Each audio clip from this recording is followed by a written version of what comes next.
First of all, Down syndrome is not a disease, it's a genetic condition and it's not curable. So all you have to do is manage it. Manage the early symptoms. Some symptoms will go away by themselves, some will persist. But with the help of your doctor, you'll be able to walk through the whole journey. You will need help from shadow teachers, physiotherapists, speech therapists, occupational therapists, and a lot more. But you'll get advice along the way. Secondly, it is not your fault as a parent. The other day I was sad because a mom had just had their son diagnosed with Down syndrome, and the father broke down because he blamed himself for his son having Down syndrome, and he felt that it's through his fault that his son will not be able to be a normal child. He will not have a family, he will not be able to have kids, he will not be able to live a normal life, he will not be able to do the normal things like a kid would want to do. You see, my heart went out to this parent because it's not his fault. You cannot control the genetic makeup of your child. These things just happen, and there are even scientists, they are still trying to see how they can correct this chromosomal error. But the fact that the scientists have also not come up with a solution or an answer as to why this error occurs, it also means that as a parent, you will not have control about what is happening when the child is growing in the mother's womb. Thirdly, or the next point, that there is no witchcraft associated with Down syndrome. In my previous video, I talked about a mom I have known at a personal level whose child has Down syndrome. And when I was checking up on how the child is doing, the mom said, you know, had I not interacted with so and so when the child was young, my child would have been normal. The witchcraft that she put on my child would not have happened. And I looked at her. I did not know how to tell her that whatever her child was going through was not through witchcraft, but it was something genetic. And I realized that the communication gap between what Down syndrome is and what it is not is so wide, and we have so many false information going around about Down syndrome, and that's why we find people are discriminating against people living with Down syndrome instead of embracing them. So this one will also make it hard for a parent to accept and put her child out there to play with other children because you're fearing the stigma that comes along with Down syndrome.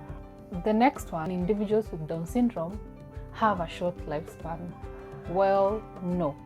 Over time, the lifespan of these people has increased, and you find that their life expectancy can go up to 60. And they are able to do normal things. They are able to go to school, they can be employed, they can run businesses, they can marry and get married. The only sad thing is there's a likelihood of the male children with Down syndrome to be unable to have children. But other than that, they can live life normally and do things just like anyone else. There's also this myth that people with Down syndrome are always happy. Well, hello, there are people like us. They have a whole range of emotions, and they can be sad, they can be happy, they can be anything. The way you feel about your emotions is the same way they feel about everything else around them, and they react to everything. Also, assuming that people with Down syndrome are not employable. These guys are employable. We have actors, we have actresses, we have people who have gone to university and they are being employed. There are so many.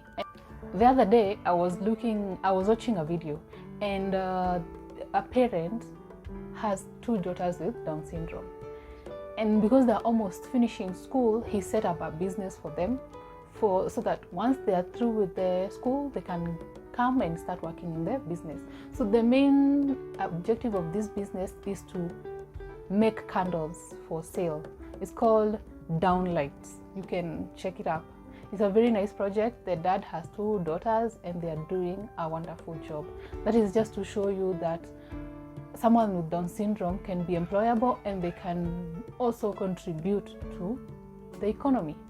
The final point that I saw that made me unsettled is the belief that people with Down syndrome should be put in an institution. We have talked about it earlier, that people with Down syndrome experience a range of emotions just like you and me. That means that when you put them in an institution, it's not like they are not aware of what is happening to them.